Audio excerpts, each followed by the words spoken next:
I feel at home completely because all of us, no matter which organization, where you are coming from, we are in the same business, whatever we do. And we understand each other's issues very well. And the issue that I was asked to comment on is a common issue in many countries. And I'll give, in the context of Bangladesh, what happened to us in terms of relationship with the government and the government's relationship with the civil society and so on. If you recall, Bangladesh was created in 1971 as an independent country. We were part of Pakistan. This was the East Pakistan. And we got into a terrible situation politically. And a lot of people died in a military operation against East Pakistan by the Pakistani military. And that led to the separation of East Pakistan becoming Bangladesh. And it was a devastating country when it was born. And Henry Kissinger called it a basket case. No chance for its survival. It has nothing but huge number of people with absolutely no resource to back them up.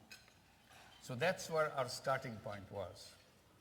And then I returned to Bangladesh. I was teaching in one of the universities here, Murfreesboro. I met someone from Murfreesboro here. Good to check what's happening in Murfreesboro. Middle Tennessee State University, that's where I was teaching. And I went back because Bangladesh became independent. I thought there will be much more use for me there rather than here. So I went back and started teaching in one of the universities there. And the rest of it about microcredit and all that happened. If you can compare the situation of Bangladesh in 1971 and the situation of Bangladesh today, I would say it's a kind of a miracle. You cannot believe what has happened. Even if you come to the last 20 or 25 years, forget about the long from 71, just the last 25 years.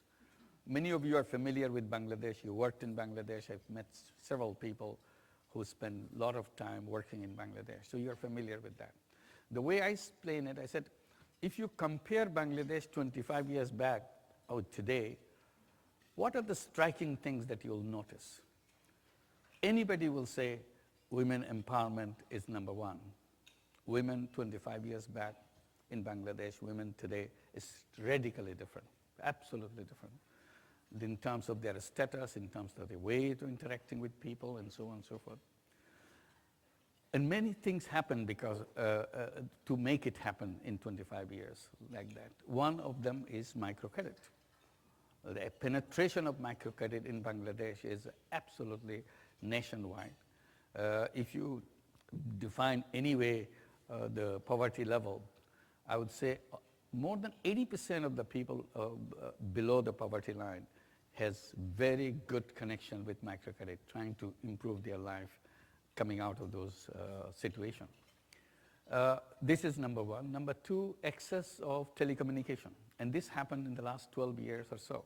In 1997, we launched a company called Grameen Phone to bring telecommunication in the villages. Before that, having phone in the villages was unthought of, unheard of thing. It's how can you have a phone in the village? But this was a particular intention of the company to bring telephone in the villages. And then making the women, poor women, to have telephone in their hand and sell the telephone service and make money by doing that. And we call them telephone ladies. We had only 500,000 telephone in the whole country in 1997, not too far away from today. Today, there are 65 million telephone subscribers in the country out of a population of 150 million. So that has created a complete sensation in the whole country. Now communication on the mobile phone and the internet service and so on and so forth is such an easy thing for everybody. It's not just rich people or anybody. Anybody you see, for every 3 person in Bangladesh, there's a telephone. Today you may say, oh, it's in the, we see it in Uganda, we see it in this, in Kenya, we see it in other. But this is where it all began, in Bangladesh. And then it is spread over the whole world, in China, India. And India was far behind us when we started this thing. So this is another one that we have in the process. Today, the result is poverty is declining very fast, almost at the rate of 2% per year. Bangladesh is one country which will be achieving Millennium Development Goal number 1, reducing poverty by half by 2015. We are very much on top of it. And if you continue with that rate, we'll achieve the Millennium Development Goal number 1 ahead of 2015. And all the other Millennium Development Goals, of the 8 Millennium Development Goals, 6 of them we are on track. We have no problem. We are slightly behind on 2, including the one with maternal mortality. And we are struggling to achieve that very quickly.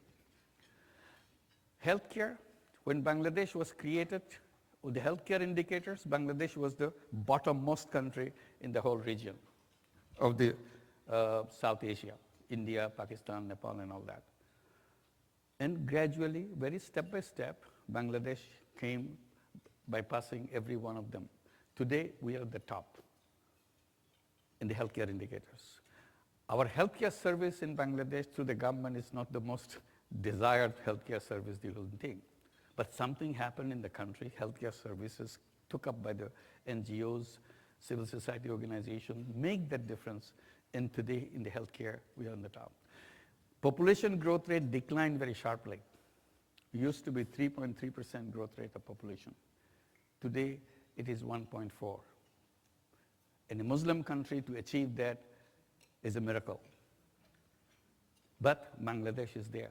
So you go step by step. You see the achievements that Bangladesh has made in terms of entrepreneurship, in terms of garment industry.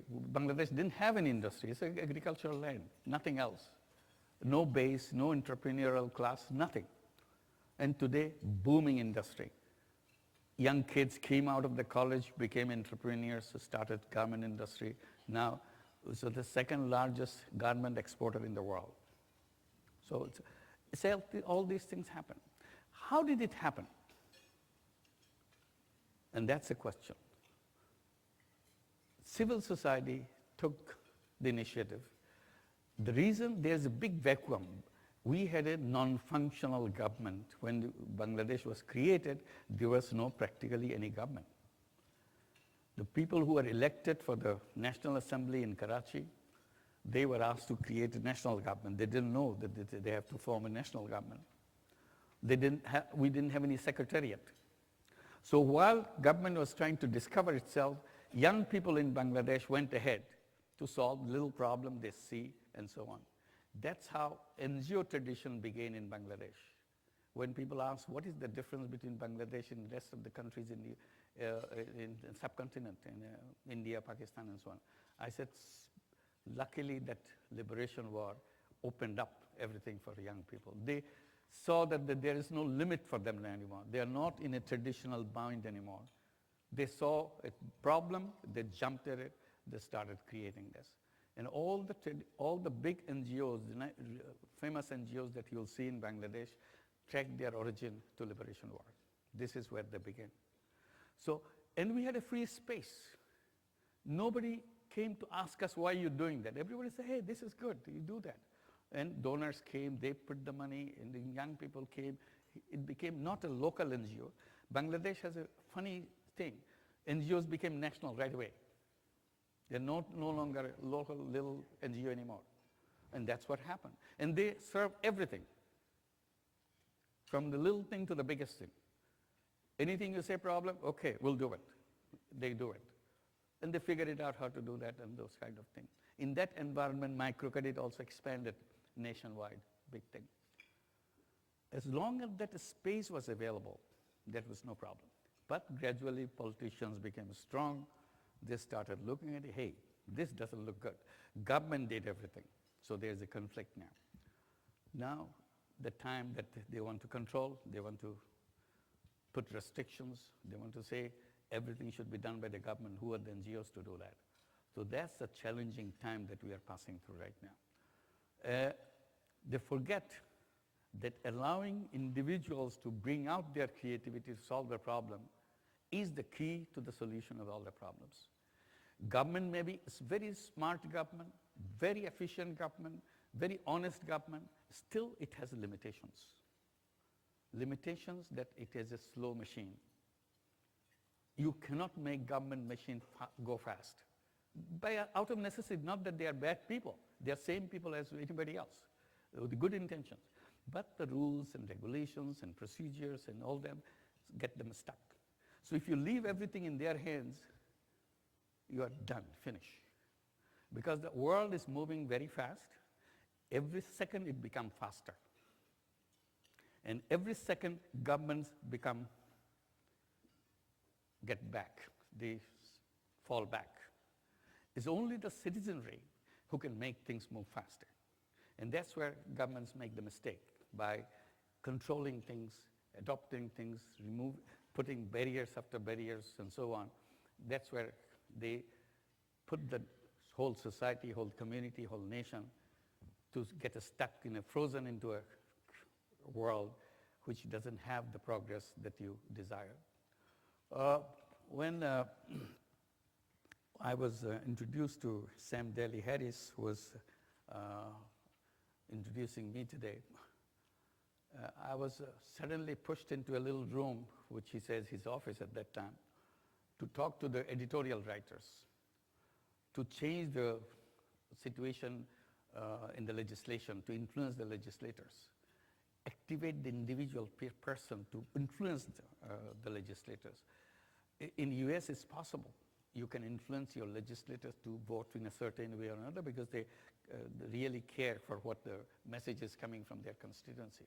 Unlike in Bangladesh, they really don't care because you don't have to. You just wait for the nomination from your party. If you got the nomination, you got elected or something like that. But not here. So it worked. See, he built up the whole group called Results and so on.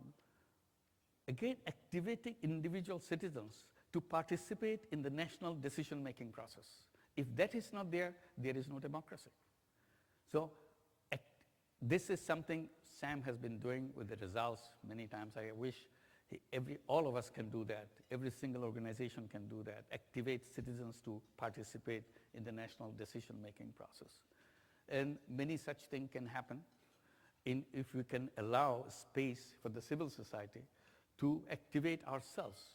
One of the issues that I have been raising again and again in my work, and then based on that work, I said, all of us, if we believe that every single person of us has the capacity not only to change our neighborhood, not only to change our district or state or whatever, we have the power to change the whole world, each one of us. It's not a privileged person that he has it, she has it, I don't have it. It's not like that. Each one of us has that. Simply, we never allowed that creativity, that ability, that power to come out. If we had done that, if any societal arrangement has allowed that thing to come out, all these problems will disappear like anything. We are always busy with ourselves. And in the process, we ignore the other part of us, each one of us, which can change the rest of the world. So how to unleash that? How to open that up? And when we did the microcredit, that was the whole issue. People see how much loan you gave, what is the repayment rate, are their income is increasing. They do that. I said, these are tiny issues. The real issues, you have unleashed the capacity of the person. That person who felt that I could not take care of myself suddenly found out I can take care of myself. I am in the driver's seat of my own life. Nobody can control me anymore. And that feeling releases everything. So he or she starts standing erect and say that I can take care. And that is the beginning of the unleashing of the resources, the capacity of the person. And then I looked at all the institutional arrangements that we have made are restrictive, doesn't allow that capacity to come. Our education system is restrictive, our government system is restrictive, our business or the economic sector is restrictive. In our education, we are always telling our young people, study hard, work hard, so that you have a good degree, so that you have a good job. It doesn't excite me, it doesn't excite any young person. get a good job, as if that is the end of the world. And that's what exactly the message in the entire education system we give. We never say that you have so much power, unleash it. Be yourself. Forget about all these jobs and things. Things will happen if you can bring it out. Not only you do it for yourself, you do it for the whole world. You are not excluded from that world. We don't give that message. So that is where we start to do that. And then we come to the business world where we say, make money, make money. Profit is the mission. That's business. I said, what about the other business? Business of changing the world. That is not included in our economic theory. So I have been creating these companies, many companies. I have done more than 50 companies. None of them I own any share of. I never created a company which I had one little share in that company. And people say, why do you do that? I said, what? You are not owning the company, why are you creating it? I said, I didn't create it to own it. I created it to solve the problem. That was my intention. And every one of them, when I created the Grameen phone, I don't own a single share of that company. But this is the most profitable company in the country. But I had no idea that I should own a single share of that company. My whole focus was to bring this service to the poor people, to the women, so that they can change their life. Then I started thinking all these companies, like I created a company called Grameen Energy to bring renewable energy in the country. And it started very small step. People were, what is renewable energy? Why should I have to spend money for that? But we had hard time selling 5 solar home systems per month. People couldn't believe that you can have electricity by this. Today, after about 15 years now, we sell more than 1,000 solar home systems per day. And it keeps growing every day. More than 600,000 solar home system working. Why did I create it? Do I make a lot of money? I don't even a single share. Nobody makes money out of it. So I started calling them, this is a problem-solving company. Then I saw this is not only for Bangladesh, it's for the whole world. And started talking about the problem-solving company, calling it social business. I said the conventional business is a business to make myself happy by making money. Social business is to do business to make other people happy and me being happy by making other people happy. People say, this is not possible. People want to make money for them. So I said, no, that's what we have been trained. That's why we think that way. If you open it up, suddenly it opens up the whole door. So we started promoting this idea of a social business. And we have created so many of them. Today, we have partnership with the big companies like Danone, like BSF. Danone, we have created yogurt to address the problem of malnutrition among the children in Bangladesh. Make it very cheap, very delicious. Every child loves it. If they eat this yogurt, only 2 cups of this yogurt, tiny little cups, 2 cups a week, child starts growing up. Malnutrition starts declining. Within 8 months, entire malnutrition disappears. Just by eating this, it costs very little. So idea of this business is to address the malnutrition in a business way. Why do we get into the control of the government? Because of money, because of clearances, to get the money. So once we cut down all those relationships of getting to them, clearances, give us the money so that we can do the job, we'll ever remain in control of that, some way or other. Said, can we find a space where we don't have to go back to them for money? If we can design it as a business, as a social business, I don't have to go out. Same money will recycle again and again. I don't have to spend time, 50% of the time, 70% of the time, raising funds. So I have, as NGOs, all of us, we have some fringe programs which can be easily transformed into a social business. It came very close, but needs one more step. If we can start doing that, to that extent we are self-reliant. We don't have to worry about anybody. They can stop money, you can do anything, but it's a business, business goes on.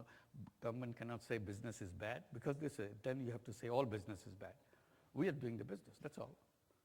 So that's the whole thing. And now that idea started spreading, and people say, where is the money coming from? I said, of course, this money will be coming from all directions that we have done.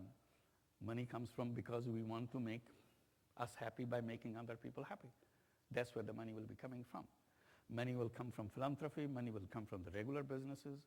When Danone wanted to do that, they couldn't use their business money because lawyers said, you cannot touch this money because the shareholders gave the money to make money.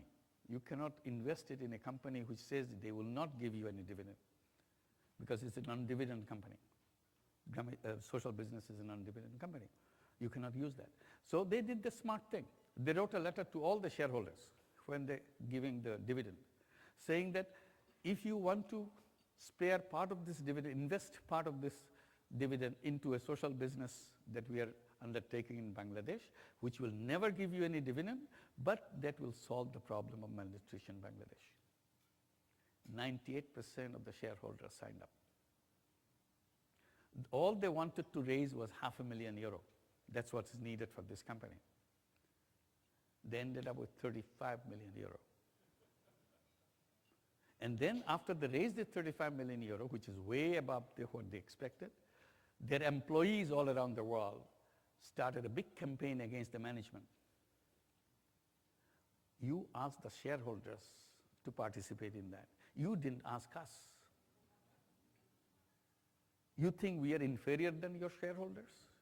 We cannot participate? Under pressure, management had to circulate another letter to the employees. It came down to about €70 million. They're asking for €500,000. So now that they have a surplus money, they created a social business fund. So that in future, whatever social business comes, this is the fund which will go into.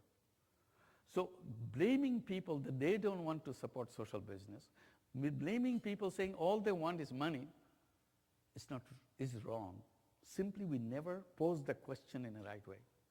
If we did that, it opens it up. Today, we have a strange situation. I'll shorten my presentation quickly. Today, we have a very strange situation. People are creating social business funds. Funds are waiting in the social business fund. Enough ideas are not coming about the social business. So money is ahead of the ideas, which is a good sign. Because people say, you can have lots of ideas, but where is the money? Bank will not give you the money because they say, where is the return? Investors will not give you the money, where is the return? But the real situation is different. So what I'm saying that as a community of us, if you can think of a social business idea and try it out, all you have to do is a very small one, €500,000 type thing, or even €100,000 type thing. If it works for 10 people, if it works for 50 people, you know it can be done for 50 million people. That's the idea of microcredit. It started in a tiny little village. And that's a global phenomenon. All you do is repeat, nothing else. There's no trick to it. It's a very simple idea, very easy thing. All we have to do, focus our attention only on one thing, solving the problem. Human creativity is so enormous, so limitless. If you put that creativity into action, none of the problems that we see in the world can survive. It's as simple as that. It's a question of bringing it into the right kind of format so that we can address that. And social business, the essence of social business is just creativity, nothing else, not money or anything else. So this is what we should be focusing on. All these problems can be addressed, government problem, other things, which is a kind of disturbance for a while, but they cannot continue because people need it. They can make a nuisance for a while, but cannot go on forever. Thank you very much.